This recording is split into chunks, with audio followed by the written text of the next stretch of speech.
Vous êtes-vous déjà demandé pourquoi l'école ressemble à une prison ou à un atelier d'usine? La sonnerie qui dicte le début et la fin de l'activité, l'emploi du temps strict, l'uniforme identique, les rangées de pupitres où il vous est interdit de vous regarder, et l'enseignant, tel un surveillant dont la parole est la vérité ultime. On nous a toujours dit que c'était fait pour la discipline et l'acquisition de connaissances. Mais que se passerait-il si je vous disais que tout le système éducatif moderne n'a pas été créé pour vous apprendre à penser, mais pour vous forcer à oublier? Oublier qui étaient vos ancêtres, quelle technologie ils maîtrisaient, et quelle catastrophe s'est réellement produite au milieu du 19e siècle. Vous avez été trompé dès la première classe, lorsque vous avez ouvert votre manuel d'histoire. Car l'école n'est pas un temple de la science. C'est un outil de formatage du disque dur de votre mémoire après un redémarrage global de la civilisation. Laissant de côté les émotions et examinant les faits bruts et effrayants que les historiens officiels préfèrent appeler de simples coïncidences. Jetez un œil aux données démographiques du milieu du 19e siècle. Nous constatons une augmentation inexpliquée, tout simplement explosive, du nombre d'orphelins partout dans le monde. Les États-Unis d'Amérique, l'Empire russe, l'Europe, partout, le même tableau. D'où viennent ces millions d'enfants sans parents durant une période que l'on nous décrit comme l'ère de l'essor industriel et d'une stabilité relative? On nous parle d'épidémies et de guerres locales, mais les chiffres ne correspondent pas. Les mathématiques sont une science têtue, et elle nous crie que la population adulte de la planète a été pratiquement anéantie. Et c'est ici qu'entre en scène le soi-disant système éducatif prussien. Posez-vous la question, à qui profite-t-il de rassembler des milliers d'enfants dans de gigantesques boîtes de briques ressemblant à des casernes et de les éduquer selon une norme unique? C'est précisément au XIXe siècle, comme sur commande, que d'énormes bâtiments d'orphelinat et de maisons d'éducation commencent à être construits ou restaurés à partir de ruines partout dans le monde. Prenez par exemple la maison d'éducation impériale à Moscou ou des institutions similaires à Londres. Ce ne sont pas de simples bâtiments, ce sont de véritables complexes, d'énormes complexes, capables d'accueillir des milliers d'âmes. La version officielle affirme que l'humanisme s'est éveillé dans le cœur des dirigeants. Mais regardez l'architecture de ces bâtiments. Beaucoup d'entre eux ont des rez-de-chaussée enfouis, ces mêmes fenêtres qui s'enfoncent dans le sol, dont nous parlons souvent dans le contexte du déluge. Ces bâtiments n'ont pas été construits pour des enfants. Ils ont probablement été déterrés, rénovés à la hâte et bondés d'enfants survivants dont la mémoire devait être effacée et réécrite. Aux États-Unis d'Amérique, à la même époque, sont lancés les soi-disant trains d'orphelins. Il s'agit d'une opération de grande envergure visant à déplacer des centaines de milliers d'enfants des villes surpeuplées de la côte Est vers le Far West. On nous présente cela comme une œuvre de bienfaisance, la recherche de nouvelles familles. Mais en réalité, cela ressemble à une dispersion de témoins. Les enfants étaient arrachés à leurs racines, on leur changeait leur prénom, leur nom de famille et, le plus important, leur biographie. On leur donnait une nouvelle histoire, exactement comme on nous a donné une nouvelle chronologie dans les manuels scolaires. Pourquoi une migration et un brassage si massif étaient-ils nécessaires? Pour que personne ne puisse se souvenir de ce qui s'était passé avant, pour rompre le lien entre les générations. Car s'il n'y a pas de grand-père pour raconter à son petit-fils comment ils éclairaient les villes avec de l'électricité atmosphérique sans fils, alors le petit-fils croira l'enseignant qui dira que l'électricité a été inventée hier seulement et que nous devons brûler du charbon et du pétrole. Le modèle éducatif prussien, qui a servi de base aux écoles soviétiques, américaines et européennes, a été conçu précisément pour créer des exécutants obéissants. Son but n'était pas les génies, les créateurs, mais des rouages parfaits pour le nouveau système que les occupants construisaient sur les ruines de l'ancien monde. Remarquez à quel point le monde change radicalement au milieu du XIXe siècle. Des technologies apparaissent que l'on nous explique par le génie d'inventeurs isolés, mais qui semblent avoir été simplement sortis des entrepôts. Et pour faire fonctionner ces usines, il fallait des gens qui savaient lire les instructions, mais ne savaient pas poser les questions pourquoi et comment. Regardez les vieilles photographies des classes d'école de cette époque. Les visages des enfants semblent étrangement adultes. Leurs yeux sont remplis d'une tristesse non enfantine. C'est la génération des survivants. Une génération qui a vu ce qu'il nous est interdit de savoir. Et le système éducatif est devenu ce même neutraliseur des films de science-fiction, seulement étiré dans le temps.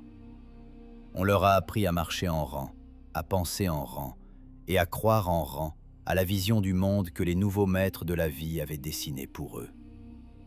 On nous dit qu'avant, les gens étaient analphabètes, et que seul un État bienveillant leur a donné l'éducation.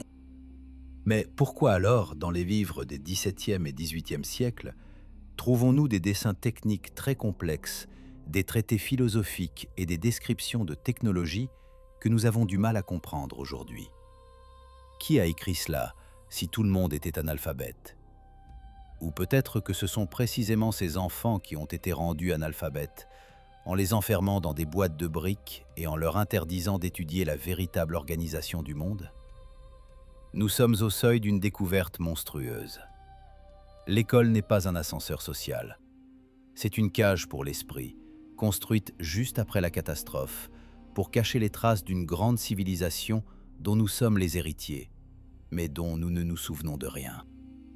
Nous apprenons les dates de guerres qui n'ont peut-être jamais eu lieu, et les noms de rois qui n'ont peut-être jamais régné, mais nous ne savons rien de la façon dont les villes où nous vivons ont réellement été construites. Et ce n'est que le début de notre enquête. Avez-vous déjà vu d'anciennes cartes de villes ou des gravures des XVIIIe et début XIXe siècles? Remarquez un détail étrange. Sur ces images, nous voyons de majestueuses cités avec de larges avenues, des bâtiments gigantesques, des quais revêtus de pierres, mais il n'y a pratiquement personne dans les rues. Les villes sont vides. Ce sont des villes fantômes. Et puis, comme par enchantement, dans la seconde moitié du XIXe siècle, ces décors vides commencent à se remplir rapidement de nouveaux habitants. D'où venaient-ils? C'est ici que commence le chapitre le plus sombre de notre histoire. La production industrielle de population et les technologies d'incubation du passé que l'on nous cache soigneusement.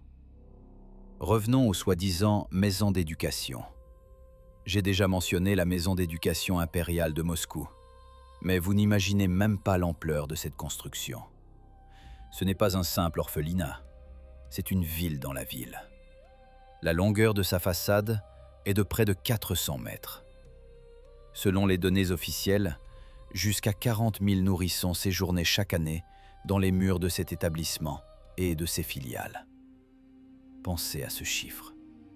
40 000 enfants dans la seule institution moscovite. Et maintenant, activez votre esprit critique.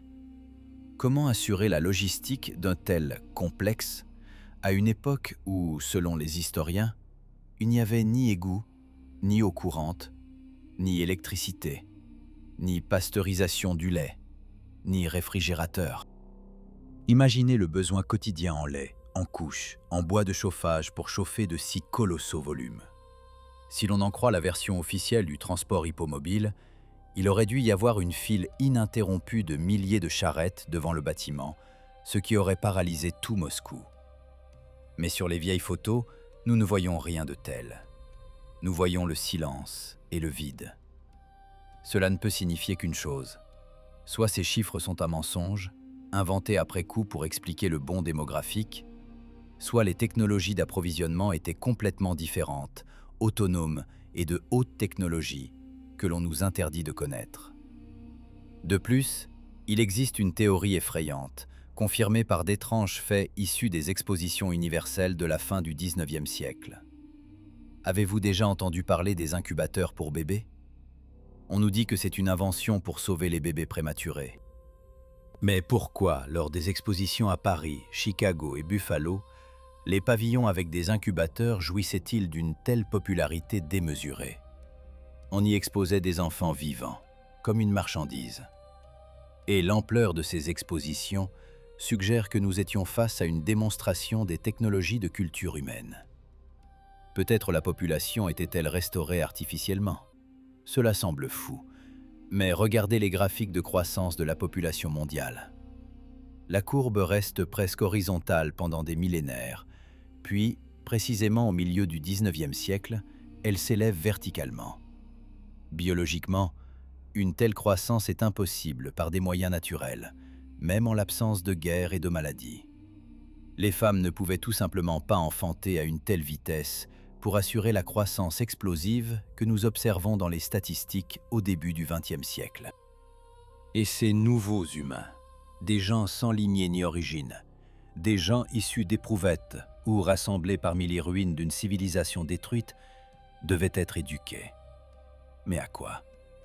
On ne leur a pas appris à construire les bâtiments dans lesquels ils vivaient, car ces connaissances avaient été perdues ou classées secrètes.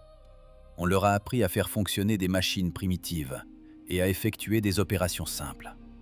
Remarquez la dégradation de l'architecture et de l'art. Après le milieu du 19e siècle, nous cessons de construire des chefs-d'œuvre de pierre avec une incroyable minutie et passons à la brique rouge et aux formes primitives. Parce que les nouveaux humains, diplômés des écoles prussiennes, ne savaient tout simplement pas travailler avec les technologies de leurs ancêtres. Ils ont peuplé des villes toutes faites, comme des fourmis peupleraient un boîtier d'ordinateur abandonné, sans comprendre comment fonctionnent les transistors, mais en utilisant la boîte comme abri. Tout le système éducatif a été conçu pour expliquer à ces nouveaux humains que les ruines majestueuses autour d'eux étaient le résultat d'un travail acharné au ciseau et au marteau, et non l'œuvre d'imprimantes 3D en pierre ou de technologies sonores. On leur a inventé une religion du travail. On leur a inculqué que leurs ancêtres étaient de misérables paysans, vivant dans des huttes de terre, alors qu'ils marchaient sur les sols de marbre de palais que nous ne pouvons même pas restaurer aujourd'hui sans l'utilisation de fraises diamantées. Le système prussien a divisé la connaissance unifiée en fragments. La chimie à part, la physique à part, l'histoire à part. Cela a été fait intentionnellement, afin que l'individu ne puisse pas assembler une image complète du monde. Un spécialiste étroit ne pose pas de questions superflues. Il sait comment visser un écrou, mais il ne sait pas comment fonctionne l'ensemble du mécanisme. C'est alors, au XIXe siècle, que la logique disparaît des programmes scolaires en tant que matière principale. On a cessé d'apprendre aux gens à penser, on leur a appris à mémoriser. Ce fut une castration intellectuelle de toute une génération. Nous voyons les traces de cette opération partout. Dans la littérature apparaît le thème des pères et des enfants, une rupture entre les générations.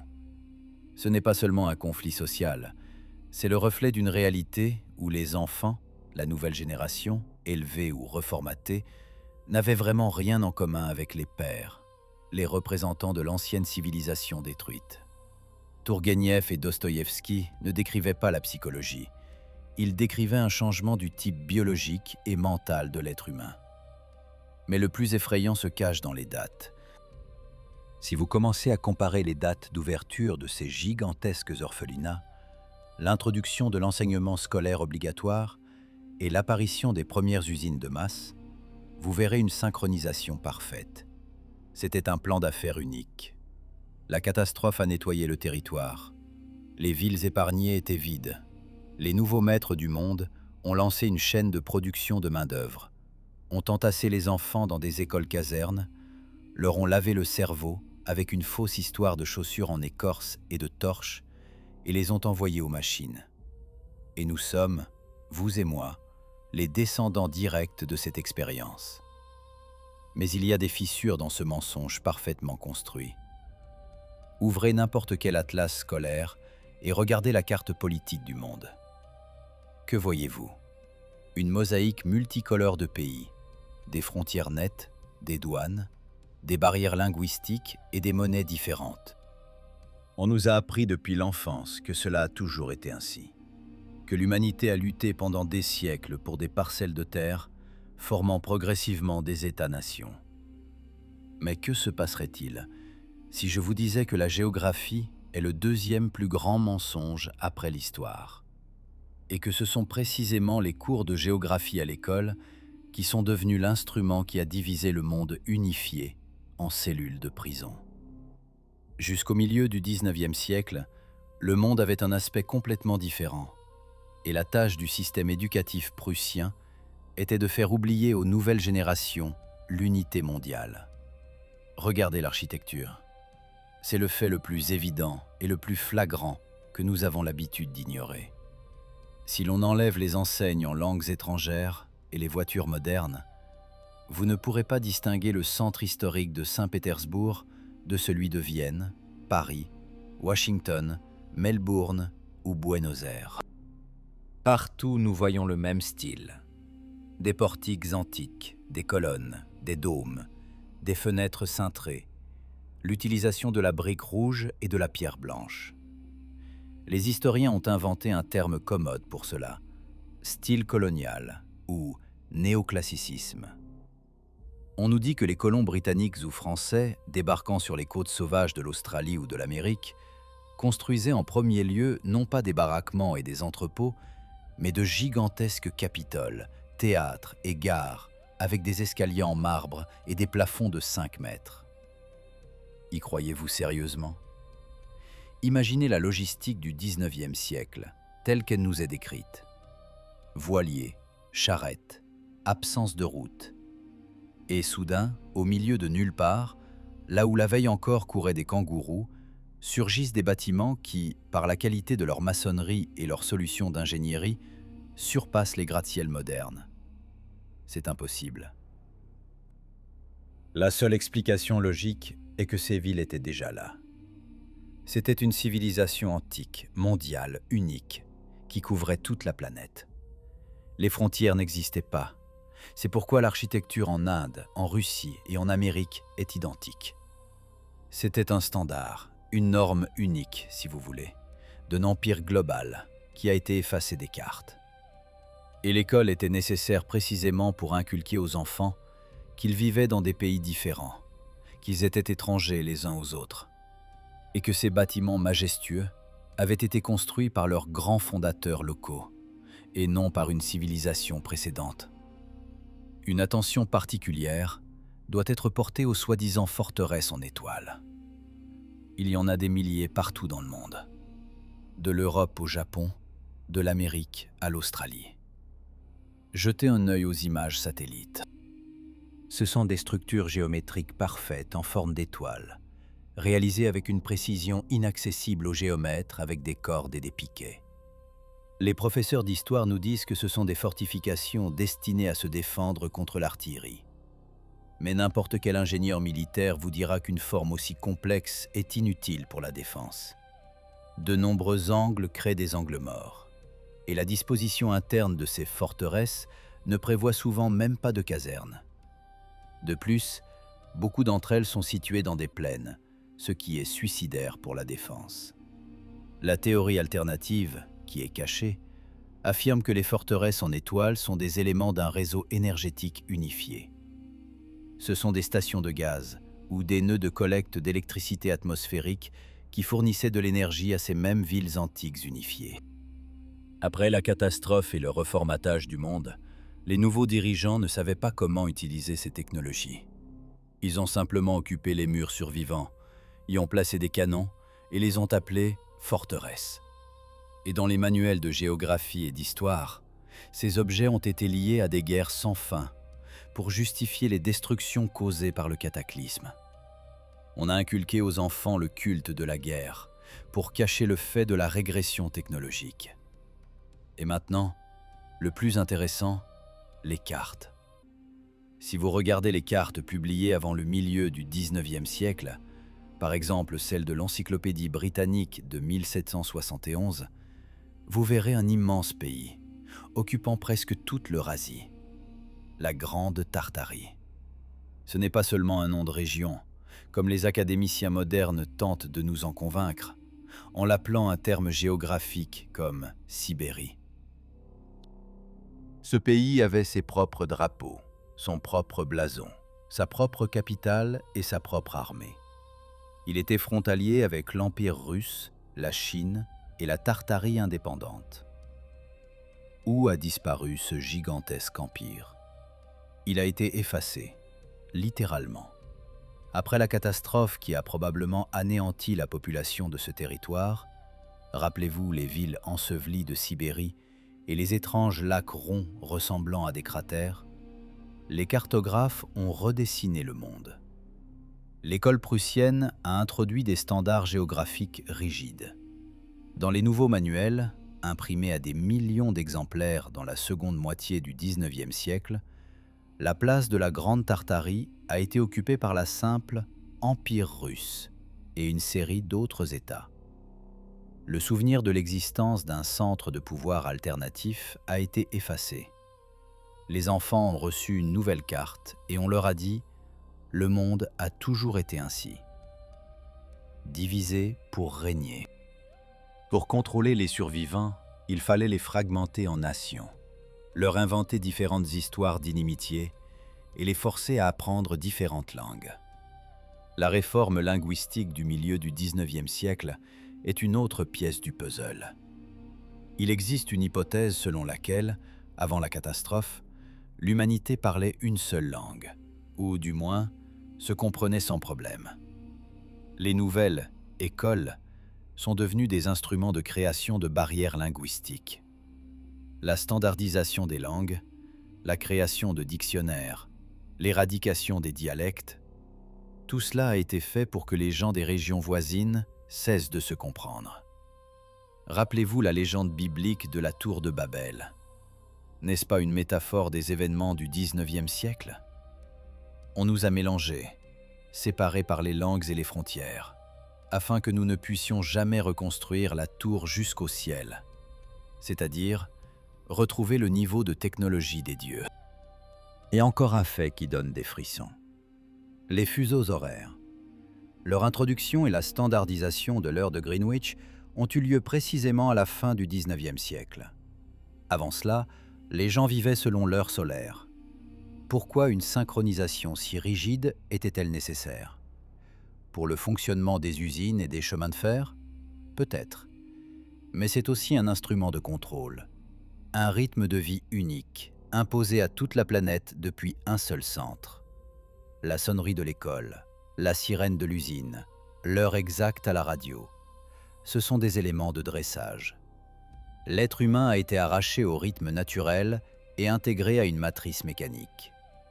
Nous vivons sur les ruines d'un monde global qui a été artificiellement fragmenté. Nos passeports, nos frontières, nos fiertés nationales, ce sont les tenues de prisonniers que nous a données l'administration après le redémarrage. Nous sommes fiers de nos différences, alors qu'il y a seulement 200 ans, nous étions un tout. Le système éducatif a tout fait pour que nous voyions des ennemis derrière la clôture, et non des frères dont nous avons été séparés. Mais si l'architecture et les cartes sont des preuves indirectes, nous allons maintenant parler de ce qui est impossible à cacher, mais dont on préfère ne pas parler. Imaginez un monde où vous rentrez chez vous, actionnez l'interrupteur, mais vous ne recevez pas de facture d'électricité à la fin du mois. Un monde où l'énergie est partout, littéralement répandue dans l'air, et où pour l'obtenir, il suffit d'un simple appareil ressemblant à une antenne. Cela ressemble à une utopie de science-fiction? Non, c'est une réalité qui nous a été volée il y a seulement 150 ans. Et ce sont précisément les cours de physique à l'école qui sont devenus l'instrument qui a cimenté ce vol, nous transformant de maîtres des éléments en consommateurs dépendants des hydrocarbures. Le mensonge le plus effronté que l'on nous ait inculqué à l'école est l'histoire de l'énergie. On nous dit qu'avant l'invention de la chaudière à vapeur et du moteur à combustion interne, l'humanité vivait dans l'obscurité, éclairant son chemin avec des torches. Mais regardez les photographies des villes du milieu du XIXe siècle. Nous voyons des illuminations nocturnes d'une telle puissance et complexité que les spectacles LED modernes semblent être de pâles imitations. Des bâtiments immenses s'illuminent entièrement. Les contours des dômes et des arches sont soulignés par une lueur. Les historiens officiels, sans sourciller, nous assure qu'il s'agissait de milliers de bougies et de lampes à huile. Pouvez-vous imaginer une équipe de personnes allumant simultanément 50 000 bougies sur la façade d'un bâtiment de 30 mètres de haut, par vent et pluie? C'est physiquement impossible. Ce que nous voyons, ce sont les vestiges de technologie d'électricité atmosphérique. Regardez les toits des bâtiments anciens dans n'importe quel centre historique. Qui voyez-vous?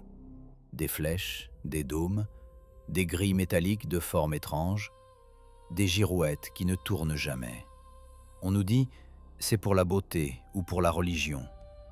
Mais n'importe quel technicien radio vous dira qu'un dôme recouvert de feuilles d'or, un conducteur idéal, et surmonté d'une flèche métallique, est une antenne réceptrice ou un condensateur classique. Les temples et les cathédrales qui parsèment la planète n'étaient pas à l'origine des lieux de prière au sens moderne du terme. C'étaient des centrales énergétiques.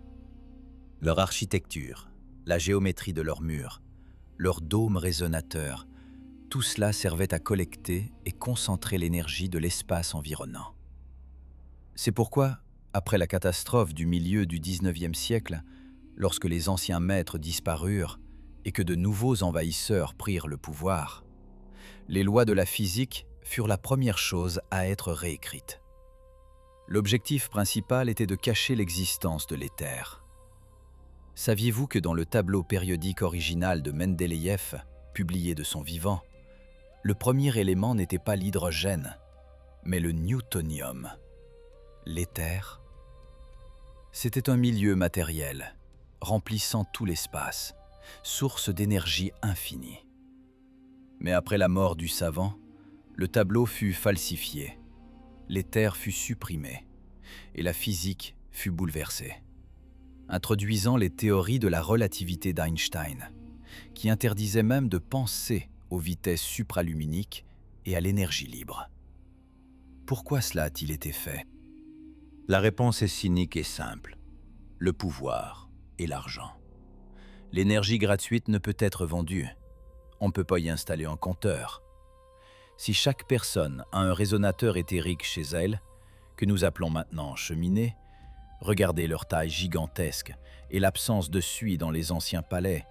Ils n'étaient clairement pas chauffés au bois, mais émettaient de la chaleur. Alors cette personne est indépendante. On ne peut pas la faire chanter en coupant le chauffage, en augmentant les tarifs, avec une crise pétrolière. C'est pourquoi le système éducatif prussien a martelé dans la tête des nouveaux humains l'axiome « l'énergie n'est obtenue que par la combustion ». Charbon, pétrole, gaz, uranium. Nous devons détruire la matière pour obtenir de la chaleur. C'est la voie de la dégradation qui nous a été imposée pour lier l'humanité aux tuyaux et aux fils. Tesla n'était pas un génie inventeur solitaire qui a inventé quelque chose de nouveau. Il était l'un des derniers à avoir accès aux connaissances d'avant la catastrophe ou à avoir réussi à déchiffrer les principes de fonctionnement des anciennes installations. Sa tour Wardenclyffe était une tentative de restaurer le réseau mondial de transmission d'énergie sans fil qui fonctionnait avant le XIXe siècle.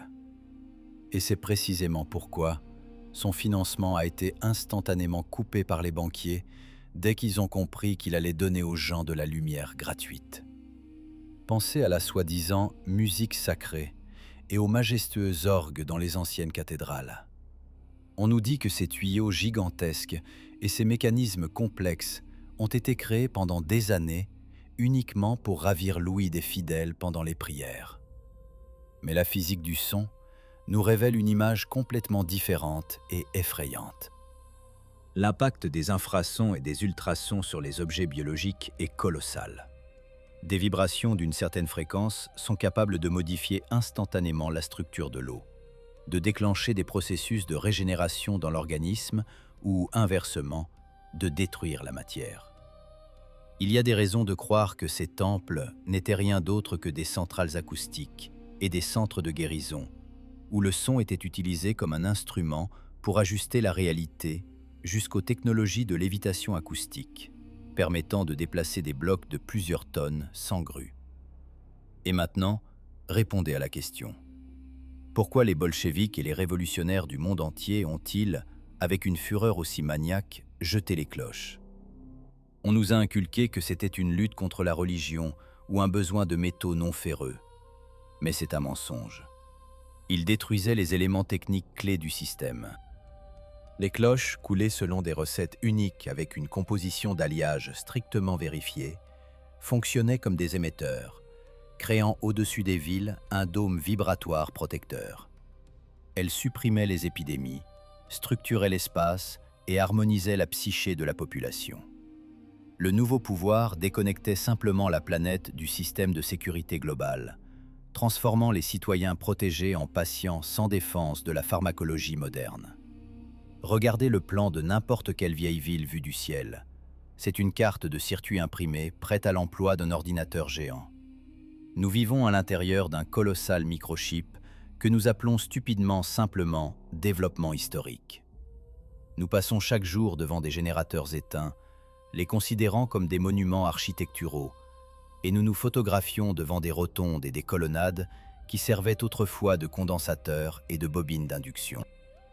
Nous sommes des sauvages installés dans le poste de pilotage d'un vaisseau spatial, utilisant les écrans radars comme miroirs, sans même soupçonner leur véritable fonction. Le système éducatif a commis le crime parfait. Il nous a rendus aveugles à l'évidence. Nous payons docilement des factures exorbitantes pour une électricité que nos ancêtres prenaient de l'air aussi naturellement et gratuitement que nous respirons l'oxygène.